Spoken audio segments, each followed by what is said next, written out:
FR. Europe 1. Vous êtes bien sur Europe 1, vous écoutez Culture Média, 10h, 11h30 tous les jours avec Thomas Hill, avec Sébastien Bordenave et Olivier Benkemoun ce matin. Et votre invité, Thomas, vous recevez Marius Colucci pour le livre Coluche éternel, disponible aux éditions du Cherche Midi. Parce que vous me recevez pas, il n'y a que Thomas qui me reçoit. Ouais, désolé. C'est un peu salaud quand même. Ils avaient pas envie, ils avaient pas envie.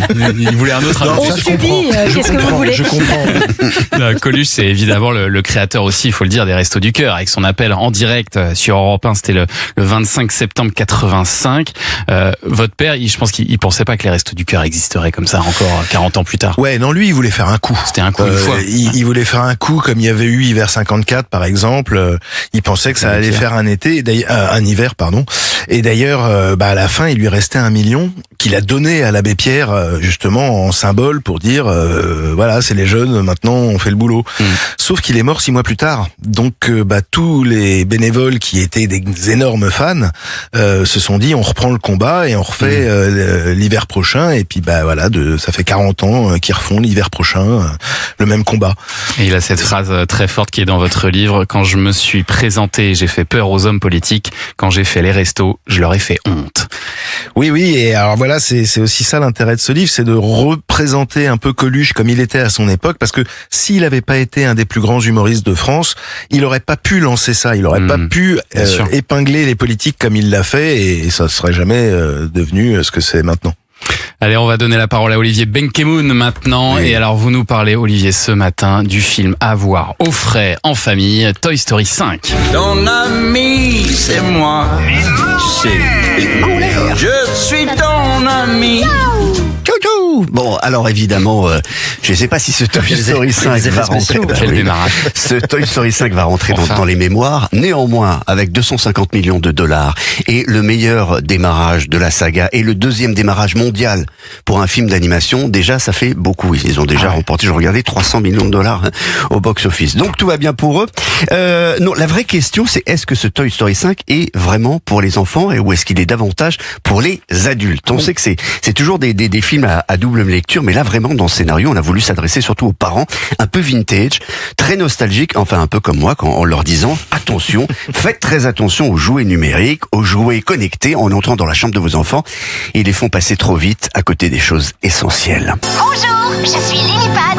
Jouons ensemble. Woody. Jessie, salut. Est-ce que ça va aussi mal qu'on le dit pour les jouets? On en voit de plus en plus abandonnés chaque jour. On est fichus. Je perds Bonnie à cause de cette machine. Bonnie a besoin de quelqu'un né au même siècle qu'elle. Adieu les jouets. Quoi? Prums pour être rangé dans le placard. Adieu les jouets. Buzz l'éclair, Woody et la co-girl Jessie, qui tient le premier rôle dans ce volet 5, vont donc essayer de sauver la petite Bonnie de son addiction à Lillipad, cette tablette en forme de grenouille qui attire Bonnie vers une forme de déprime numérique en fait. Les amis vont surtout essayer de sauver leur peau de vieux jouets non connectés auxquels les enfants ne rêvent plus. C'est l'extinction. Ça recommence. Bonnie a encore besoin de nous. Buzz, reste là, je vais avec eux. Tu crois que j'en suis pas capable? Que c'est bon de les revoir se disputer. Ça m'avait manqué aussi. Oui, l'humour quand même. On vient d'entendre les voix de Buzz et Woody, mais il y a de nouveaux personnages aussi qui arrivent dans ce film. Alors, mon nouveau perso préféré s'appelle Rouleau-Pote. Son design tient du rouleau, mais avec un petit écran à cristaux liquide qui fait apparaître des émojis propreté et génère des petits jeux. C'est un des premiers objets connectés offerts aux enfants pour leur apprendre à aller au pot. Et donc à être propre. D'où son nom de Rouleau-Pote. Number one, you made number. Et il chante et il danse et il fait plein de trucs. Et il vient prendre un coup de botte là. Mais sinon, il fait des blagues nulles, des jeux de mots bizarres, vraiment très réussis, vraiment super. Ça n'existait pas avant Toy Story 5, mais le département produits dérivés en a fait un vrai jouet. Ah oui, c'est ça. Sortir, Évidemment, c'est ça. Bien sûr. Évidemment. Sinon, à chaque Toy Story, je trouve c'est mieux que des Lillipad en fait. Il y a quand même un très gros Buzz l'éclair sur le bureau de Sébastien Bordenave, quand même. Même au bureau. Mais il sert pas à aller faire le faux. On sait pas ce qu'il en fait.